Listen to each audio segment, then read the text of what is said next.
Hello everyone, welcome back to study five success. आज हम class 12 business studies के chapter 12 consumer protection को आगे कवर करेंगे। This is the part 2 of this chapter. So start करते हैं। इस वीडियो में हम टॉपिक्स कवर करेंगे: consumer responsibilities, ways and means of consumer protection, redressal under the consumer protection act, who can file a complaint under CPA? CPA मतलब consumer protection act 2019। Redressal agencies कौन सी हैं, reliefs क्या available हैं consumers को, और consumer organisation और NGO का क्या रोल। सो स्टार्ट करते हैं। सबसे पहले द कंज्यूमर रिस्पॉन्सिबिलिटीज। इससे पहले वाली वीडियो में हमने कंज्यूमर राइट्स देखे थे, जो हमारा लास्ट टॉपिक कंज्यूमर राइट्स था।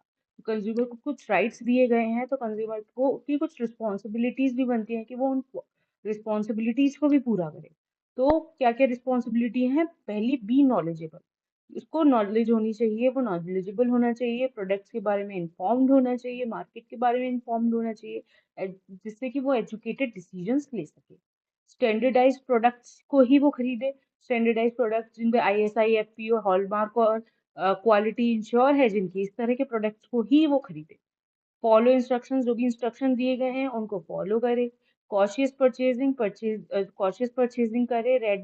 लेबल्स को रीड करने के बाद केयरफुली, और जो भी इंफॉर्मेशन है प्राइस, वेट, मैन्युफैक्चरिंग और एक्सपायरेशन की डेट्स की, उनके बाद ही खरीदे। assert yourself, ensure you receive a fair deal। अब ये इंश्योर करे कि उसको फेयर डील मिली है और जो प्राइस है प्रोडक्ट का वो भी फेयर है। ऑनेस्टी, कंज्यूमर भी ऑनेस्ट हो। एंगेज इन ट्रुथफुल इंटरेक्शन करे and purchase only legal goods, और सिर्फ लीगल गुड्स और सर्विसेज को खरीदे to discourage unethical practices like black marketing. Cash memo हमेशा कैश मेमो ले as a proof of transaction. Consumer societies का में पार्टिसिपेट करे। एक्शन ले, कोई भी अगर इनकेस कुछ अनएथिकल होता है और वो उस चीज को नोटिस करता है, उसके साथ कुछ गलत होता है, डिफेक्टिव है या मतलब कुछ भी है, अमाउंट से रिलेटेड है, तो वो उसके अगेंस्ट एक्शन ले, ये भी उसकी रिस्पॉन्सिबिलिटी बनती है। और avoid littering, respect the environment by avoiding actions that negatively impact the impacted.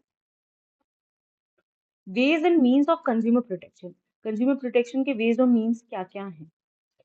Self regulation by businesses, businesses खुद को सेल्फ रेगुलेट करते हैं। Businesses that value corporate social responsibility, जो CSR में बिलीव करते हैं उसको वैल्यू करते हैं, वो एथिकल नॉर्म्स के साथ अधर करते हैं, मतलब एथिकल नॉर्म्स को भी मानते हैं, ethical norms and practices follow करते हैं, कस्टमर्स के साथ काम करते हैं। बिजनेस एसोसिएशंस, मतलब पहला वेज और मीन्स क्या है कंज्यूमर प्रोटेक्शन का? सेल्फ रेगुलेटेड हो बिजनेसेस, अपने आप को अपने आप ही मतलब अच्छे से बिहेव करें कस्टमर्स के साथ, और कस्टमर्स के साथ कोई अनएथिकल प्रैक्टिसेस ना करें। Business association, the FICCI and the CII have established codes of conduct for their members to follow while interacting with clients. Consumer awareness, a well-informed consumer will be able to speak out against any unethical business activities. Consumer organizations, consumer organizations play a vital role in informing consumers about their rights and protecting them. कुछ consumer organisations होती हैं जो consumer को protect करती हैं, government protect करती है, consumer awareness भी उसको प्रोटेक्ट करती है, कुछ बिजनेस एसोसिएशंस भी होती हैं। द गवर्नमेंट गवर्नमेंट में क्या है? The government safeguard consumers interest by establishing various consumer protection regulation. अब redressal under consumer protection act. Consumer protection act 2019 जो है उसके अंदर रिड्रेसल कर दिया गया है कि मतलब कैसे अगर कुछ हो जाता है बाय चांस कि कुछ अनएथिकल प्रैक्टिस देख ली या कंज्यूमर के साथ कुछ गलत हुआ है, कंज्यूमर का एक्सप्लॉयटेशन हुआ है, तो वो क्या रिड्रेसल ले सकता है, वो क्या है? उसमें सबसे पहला पार्ट है कि कंप्लेन कौन कर सकता है। कंज्यूमर प्रोटेक्शन एक्ट 2019 के अंडर कौन कंप्लेन कर सकता है अबाउट एनी अनएथिकल बिजनेस और ट्रेड प्रैक्टिस? कोई कंज्यूमर कर सकता है, कोई भी कंज्यूमर कर सकता है जिसने वो सामान को खरीदा है। एनी वॉलेंट्री कंज्यूमर एसोसिएशन, कोई भी ऐसी consumer association voluntary consumer association कर सकती है जो लॉ के अंडर रजिस्टर्ड है for the time being in force. Central government और स्टेट गवर्नमेंट कर सकती है, सेंट्रल अथॉरिटी कर सकती है, वन और मोर कंज्यूमर्स, मतलब एक या एक से ज्यादा कंज्यूमर्स भी कर सकते हैं, where numerous consumers have the same interest और in case of death of consumer, अगर किसी इस तरह की इलीगल एक्टिविटी की वजह से या अनएथिकल प्रैक्टिस की वजह से किसी कंज्यूमर की डेथ हो गई, तो उस केस में उसका लीगल हायर कर सकता है और या लीगल रिप्रेजेंटेटिव भी केस कर सकता है, कंप्लेन फाइल कर सकता है। इन case of consumer being a minor, अगर कंज्यूमर माइनर है तो उसके पेरेंट्स या लीगल गार्जियंस कंप्लेन कर सकते हैं। तो who can file a person, who can file a complain, these people can file a complain. Next है रिड्रेसल एजेंसीज। कुछ रिड्रेसल एजेंसीज हैं जिनके पास ये कंप्लेंट्स जाती हैं और वहां पे वो रिड्रेस की जाती हैं, नॉर्मल कोर्ट्स में नहीं की जाती हैं। कुछ एजेंसीज बनाई गई हैं कंज्यूमर प्रोटेक्शन एक्ट के तहत, जहाँ पे अ, ये होता है, मतलब कंप्लेन वगैरह का काम वहां पे होता है, वहीं पे केसेस चलते हैं ये वाले। 3 टायर सिस्टम है, मतलब पहले डिस्ट्रिक्ट लेवल पे, फिर स्टेट लेवल पे, फिर नेशनल लेवल पे। 3 टायर पे सिस्टम है, डिस्ट्रिक्ट इसलिए, और इनको कहते हैं commission, state commission, sorry district commission, state commission और नेशनल कमीशन। सबसे पहली डिस्ट्रिक्ट कमीशन।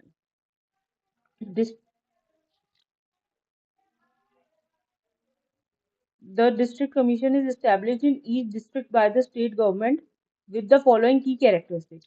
डिस्ट्रिक्ट कमीशन वो कमीशन है हर डिस्ट्रिक्ट में होती है, ठीक है, डिस्ट्रिक्ट लेवल पे होती है। उसके की कैरेक्टरिस्टिक्स ये होते हैं। कंपोजिशन, पहला है कंपोजिशन, क्या है इसमें डिस्ट्रिक्ट कमीशन की, एक प्रेसिडेंट होगा और 2 मेंबर्स होंगे, one of whom must be women, जिसमें से एक विमेन होगी जो स्टेट गवर्नमेंट के द्वारा अपॉइंट की जाएगी। जुरिस्डिक्शन क्या है, handles consumer complaints where the value does not exceed ₹1 crore. ये मतलब डिस्ट्रिक्ट कमीशन में उतने लेवल तक के केस जाते हैं जो 1 करोड़ तक के जाते हैं, ठीक है। 1 करोड़ से ज्यादा का केस है तो वो डिस्ट्रिक्ट कमीशन डील नहीं करेगी। 1 करोड़ तक के या 1 करोड़ से कम डिस्ट्रिक्ट कमीशन में डील होंगे वो। मतलब ऐसा नहीं है कि जैसे कोर्ट सिस्टम में क्या होता है, सबसे पहले डिस्ट्रिक्ट में जाएगा, उसमें कोई पैसों का चक्कर नहीं होता। डिस्ट्रिक्ट से हो गया तो फिर वो हाई कोर्ट में जाता है, फिर उसके बाद वो सुप्रीम कोर्ट में जाता है। यहाँ क्या है, यहाँ पैसों वाला है कि एक एक इस पर्टिकुलर अमाउंट तक डिस्ट्रिक्ट में देखा जाएगा, फिर इतने अमाउंट तक स्टेट में देखा जाएगा, स्टेट कमीशन में, और उससे ज्यादा अमाउंट तक नेशनल कमीशन में देखा जाएगा। तो डिस्ट्रिक्ट कमीशन में कितने अमाउंट तक की कंप्लेंट्स ली जाएंगी, वन, जिनकी वैल्यू 1 करोड़ से ज्यादा नहीं है। प्रोसीजर क्या है, upon receiving a complaint it forwards it to the opposing party. अगर जब कंप्लेंट मिलती है तो जो अपोजिट में पार्टी है जिसके खिलाफ कंप्लेन की गई है उसको फॉरवर्ड की जाती है, and may send it's items for laboratory testing. और जो भी आइटम्स हैं जिनके खिलाफ, जिनकी वजह से कंप्लेन हो रही है, जो प्रोडक्ट में अगर अडल्ट्रेशन है या कुछ भी है, तो उसको टेस्ट लेबोरेटरी टेस्टिंग के लिए उन आइटम्स को भेजा जाता है। Orders, if goods are found defective, अगर गुड्स डिफेक्टिव फाउंड होती हैं और unfair trade practices are confirm, या और जो अनफेयर ट्रेड प्रैक्टिसेस हैं वो कंफर्म हो जाती हैं, तो द अपोजिट पार्टी में बी ऑर्डर टू रिपेयर।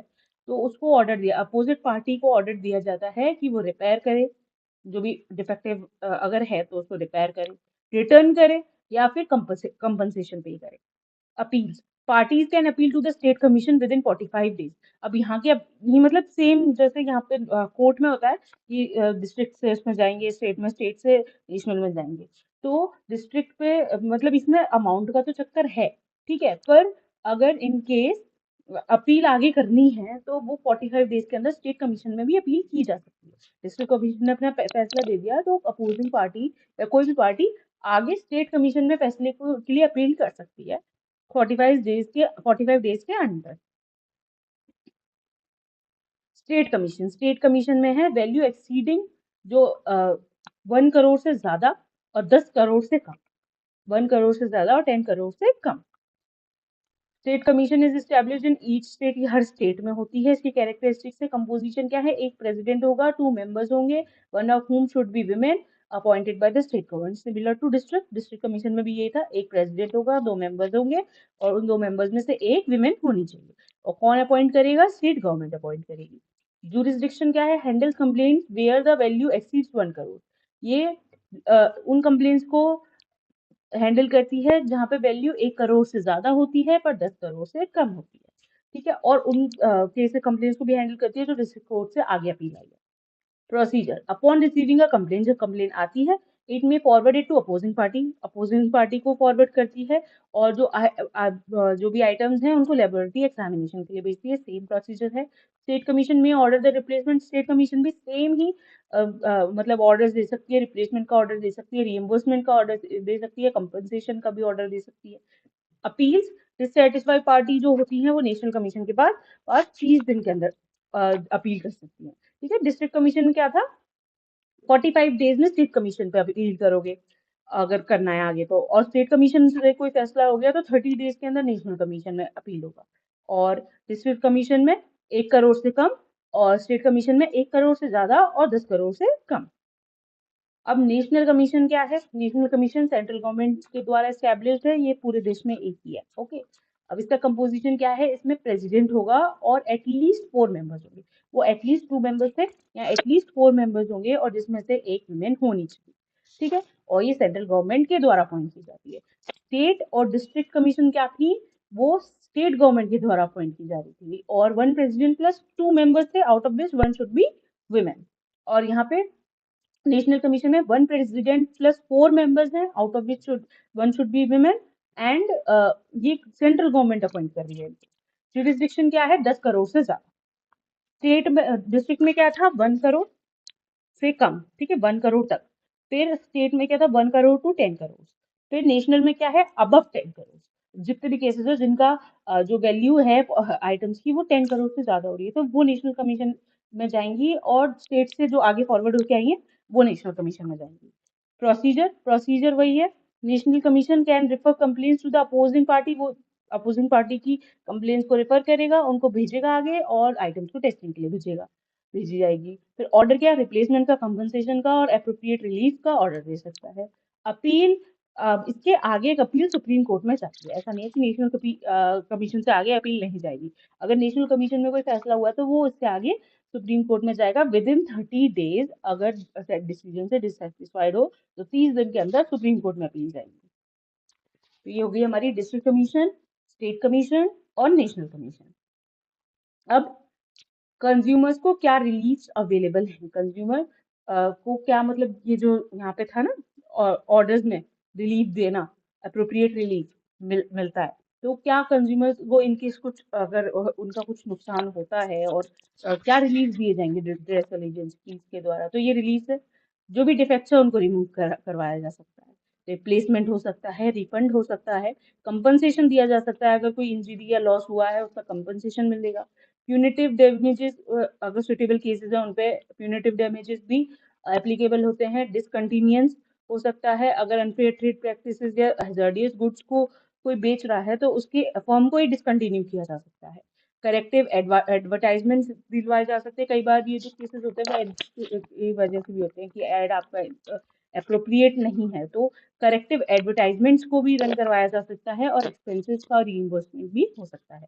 ये रिलीज है जो कंज्यूमर को अवेलेबल है। लास्ट टॉपिक हमारा इस चैप्टर का, role of consumer organisations and NGO. Consumer protection में कंज्यूमर ऑर्गेनाइजेशंस और एनजीओ बहुत ही इंपॉर्टेंट रोल प्ले करते हैं। ठीक है, अब इन्हीं के थ्रू, मतलब कंज्यूमर अकेले कुछ, कोई भी कंज्यूमर को कंप्लेन करनी हो अकेले नहीं कर पाता है। ठीक है, इतना ज्यादा, मतलब इसमें काफी प्रोसीजर होता है, तो कंज्यूमर ऑर्गेनाइजेशंस और एनजीओ उनको बहुत ज्यादा हेल्प करते हैं। तो कैसे हेल्प करते हैं, उनका रोल क्या है? Various consumer organisations and non government organisation set up for non profit motive, non profit motive के लिए सेटअप किए जाते हैं, have a strong role in promoting the interest of consumers. It can be summed up as under, पहला, educating the general public. जो consumer organisation और NGO होते हैं वो जनरल पब्लिक को एजुकेट करने का काम करते हैं, उनको उनकी राइट्स के बारे में बताते हैं।